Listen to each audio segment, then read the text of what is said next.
all-encompassing moment where I realized I don't really know where we are. I cannot see my light. I cannot see my dive watch. I have to be, go into that mode of training, which is first thing is you don't panic. Hey guys, my name's Jack and you're watching When It Hits the Fan, the podcast that finds out what really happens when things go wrong on the road. Brought to you by Battleface, the tough face of travel medical. If this is your first time joining us, we talk to explorers, journalists, high-risk backpackers and more about the most perilous situation they've found themselves in while traveling. That means tales of near misses, close calls and hair-raising ordeals from some of the most challenging destinations on Earth. And we've got a fantastic guest lined up for you today. Christine Dennison has been diving for over 20 years and is not only the first woman to dive and document the Canadian high Arctic, but also Brazilian Amazon's Rio Negro and its tributaries. She is the co-founder and president of Mad Dog Expeditions, an international adventure and exploration company, and the founder of exploringwomen.com, which is a community of role models for women in adventure and exploration. Christine is also a member of the Lost 52 project team, which has made several historic US World War II submarine discoveries. So they're well worth checking out if you've got an interest in history or diving. So that's the introduction. Let's jump straight into it.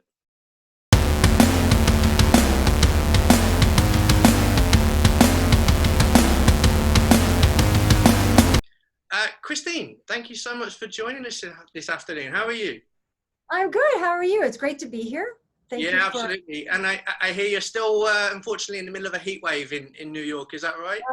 We are at like 33, 34 Celsius today, and it's been like that for a week. So I'm not a hot weather person, so I'd much rather have this on the negative side, but it is what it is. It's July, August, so.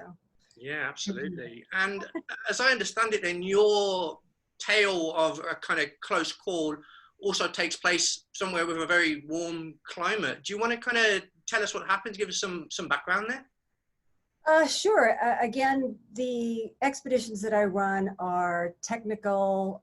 With the diving, these are technical dives, so it's fairly experienced mixed gas rebreathers.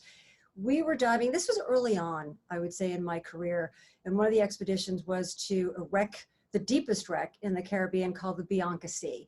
And it's an ocean liner that went down in 1961 with limited loss of life. A few people did perish, but it was sunk in about 180, 200 feet of water. And it's off the coast of Grenada, and it's a 600-foot liner. When we went down to start exploring the wreck, there were no ship's plans that we had come across. So everything we were doing was documenting and exploratory. And anything that we found, plates or the ship's wheel, we were giving to the Grenada Museum, the historical museum. So it was a fabulous time of great expeditions. On this particular one, I recall, and it was pivotal for me, and I'll get to that point, but I was diving with a partner. And before you go in, you make your dive plan. The issue is when you're diving on exploratory wrecks, which is an overhead environment, you really cannot rely on anybody coming to get you because they're not exactly sure, and you're not sure where you're going to be. You have an idea, your depth, you're aware of your bottom time and where you'll be. So my partner and I went inside the wreck, and we were hoping to just have some good visibility and look around. When I'd say maybe 5 minutes into the dive, we had something overhead fell, and there was a massive silt out. And for those that are divers and are familiar with wreck diving or cave diving, there are precautions that you take, running a reel inside, having your lights, and monitoring your gas. So for people who aren't maybe familiar with this situation, I mean, is that a complete loss of visibility? Is there some visibility? Kind of, how does that play out? It can vary. It can vary from very limited visibility to what we had, which was a complete sort of blackout. Suddenly I couldn't see my light in front of me, which was attached to me. I couldn't see my compass. I couldn't see my dive watch. And a moment like that, as I said, this was early on, but I recall was so integral about that situation was it took me back to all the training that I had had. And for those of us in these careers, whether you're on a mountainside, you're in the middle of the Arctic, you're inside a wreck or in a cave, you rely on your training. You know you're there because you have trained to be there. But it's very different when you find yourself in a situation that you have heard about, that you've trained for, and you have to put it into practice. And for me, that was that all-encompassing moment where I realized I don't really know where we are. I cannot see my light. I cannot see my dive watch. I have to be, go into that mode of training, which is first thing is you don't panic.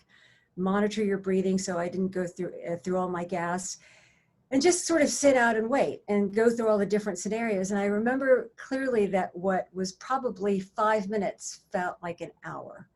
And you start to, with every second, you're just waiting and looking. And then after a few minutes, I remember seeing a little bit of light. And that light was, I could see that I had a light attached to me. And so again, you sit and you wait.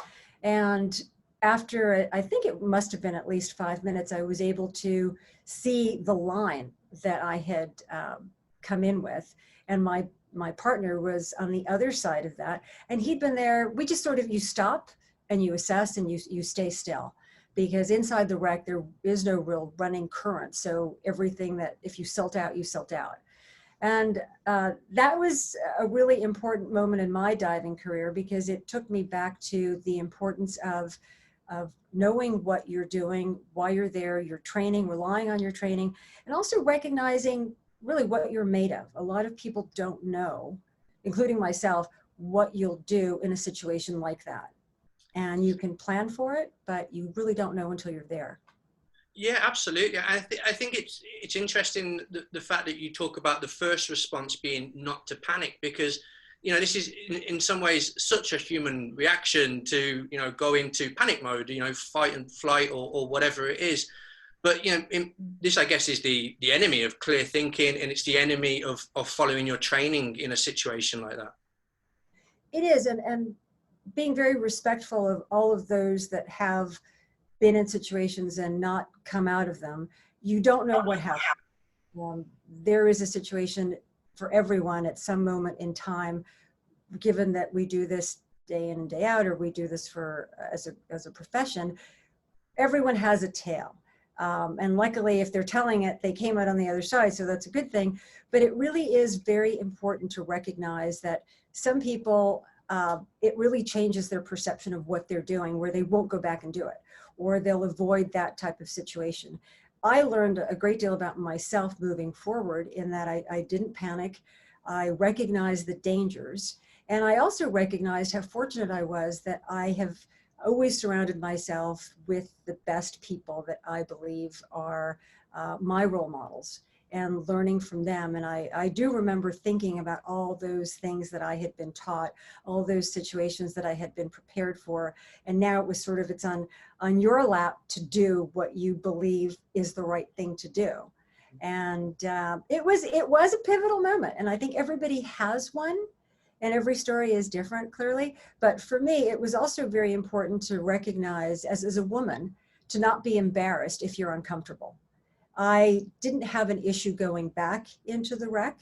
I didn't have an issue continuing on the path that I was on the trajectory, but I did recognize that I was always the only woman on expeditions. And it's very important to not feel that you are somehow different, or that you shouldn't voice your concerns if you feel uncomfortable because someone might say, oh, you're being a girl, or that's just, women's intuition, whatever it is. No, it's really important to rely on your gut feeling about a situation, and then move in the direction that is right for you.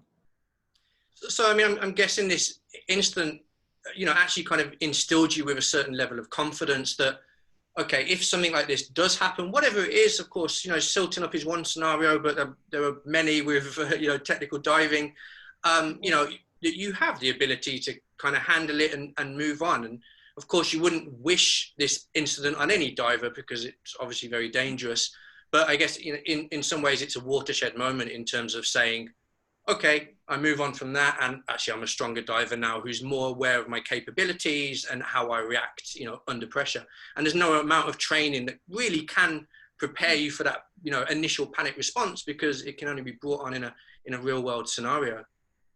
No, absolutely. That's an excellent point, because for me, it was a watershed moment where I came out of that, and you get back and you go up from your dive, you decompress, and you talk about it.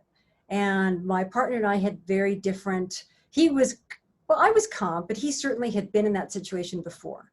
And he realized that it was bad. We couldn't see our exit point. We couldn't see our entry point, and you couldn't even see the line. So the best thing to do was what we did, was just to sort of sit and wait.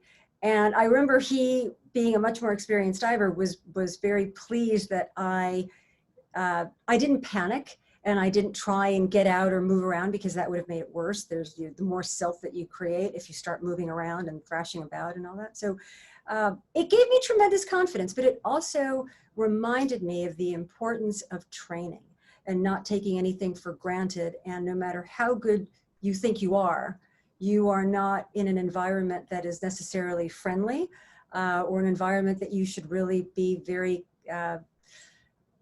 very comfortable with, I guess, for lack of a word. Yes, you're comfortable down there, you want to be, but never forget that we were at 40 meters, about 38, 40 meters, 100. So, no, I'm sorry, we were close to 50 meters. Mm-hmm. So inside a wreck, at 50 meters, overhead environment, technical diving, mixed gas, it's something to never lose sight of, that you really, don't have a whole lot of business being there, but since you are there, you better be as prepared as you can be. And always remember how important your training is, and to go into that mode, which is to follow what you know and see how that works. And that's something that not everybody necessarily knows until they're in that situation. Absolutely. And from what you were saying then, in that situation, you were the less experienced of the two divers. So your partner had kind of more real world experience in that type of diving or that type of incident. Is this something that has impacted how you kind of interact with lesser experienced divers when you're in similar situations? Are you aware of kind of, saying, look, if something like this happens, or, I remember when this happened to me, and kind of more aware that, they haven't had that happen to them, and maybe that you do have some kind of wisdom to impart to them? I believe I do. I believe strongly in firsthand knowledge. And firsthand knowledge, given the time that I've been doing this for 20 years, there is a lot of experience that I may take for granted, but is very vital for a newer diver, a younger diver, or someone just getting into this type of diving. It's a very different experience, and there are different responsibilities, and there are different levels of things that you have to consider, from not just yourself, your gear, your partner. If you're in a wreck and you start moving around, you're going to create a worse situation for someone that is with you, because you don't exactly know where they are.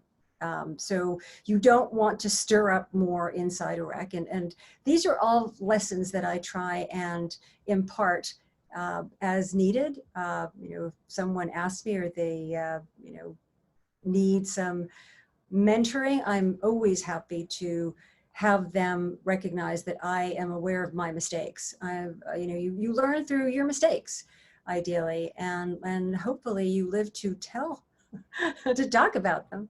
Absolutely. So Christine, we talked very briefly at the start in the introduction about some of the amazing dives you've done, whether it's the Canadian High Arctic or the Amazon's Rio Negro tributaries, and its tributaries, I should say.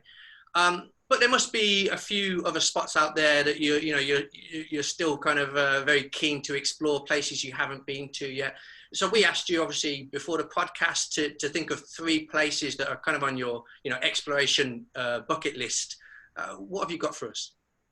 Wow, there's so many. I would say I would go. Probably my first one would be the Galapagos. I have not been to the Galapagos. I love the large pelagics and marine life. So I would love to be able to travel with just some friends and sort of go off and take some video photography and just enjoy that experience. I think that from everything I've heard, that just sounds like something I would be over the moon to be able to do and have the time to do. Also, just some more Arctic exploration. I've spent some time in Norway, but I love the northern archipelago around Svalbard, traveling around there, diving in. Again, you have a time window when you're diving up in the polar regions, but to experience that would also be on my bucket list, spend some more time there. And the Bahamas, oddly enough, closer to home. I love the warm water is a fabulous experience, whether, even though I'm a cold water person, there's so much life in the island chains of the Bahamas, going far down into the Acklands where you have some very large marine life. These are all like fun trips that I would love to do and not be with clients or on a schedule, which is really asking for a lot to not have to be on a timetable or a deadline. But with COVID, it's been so difficult to plan anything. So we're looking at 2021, certainly for the Bahamas, which I'm excited about. But it's really a wait and see. It's been very difficult to get out. Of course, yeah. And there's some technically challenging spots down in the Bahamas? There are. If you go farther down into the, as I said, the Acklands are pretty far south. You have very deep blue water. So you do have, you've got white-tip sharks. They're really, unusual to get them. You get them in deeper water. You have some beautiful island chains. You've got a lot of, you've got beautiful corals. They're very untouched and unspoiled. So again, these are areas where you are on a boat. You are taking your boat, your liveaboard, and you are just exploring. And that's what I love, is more exploratory diving. Mm-hmm. So hopefully we will have the time window to do that, because you don't want, everything is time window sensitive. You don't want to go during hurricane season. You don't necessarily want to go during the rainy season. It's wait and see, but that would be a tremendous gift to be able to go and hit these three. Absolutely. And I hope you keep us updated when those trips come to fruition, because we're always interested in kind of, following you on various media and seeing what you're up to, Christine. Thank you. No, it'd be a pleasure to have you along or chat about it after the fact. Absolutely. Absolutely. Well, brilliant. Thank you so much for joining us this afternoon. I'm going to let you get back to the horrible New York heat at the moment. And we will put your details in the video description so that people can follow you, Mad Dog Adventures, and Exploring Women, of course. Yep. And yeah, until we chat next time, Christine. Until we chat, have a great rest of the summer, and let's hope everybody gets out there traveling again soon. Thank you. Take care. Bye-bye. Thanks. Bye. Well, guys, that's all we've got time for this month. But of course, we will be back soon with more amazing tales of adventure from the world's greatest globetrotters. If you enjoyed this video, of course, we would love a like below. And please click subscribe if you'd like to be informed of the latest videos. But until then, goodbye.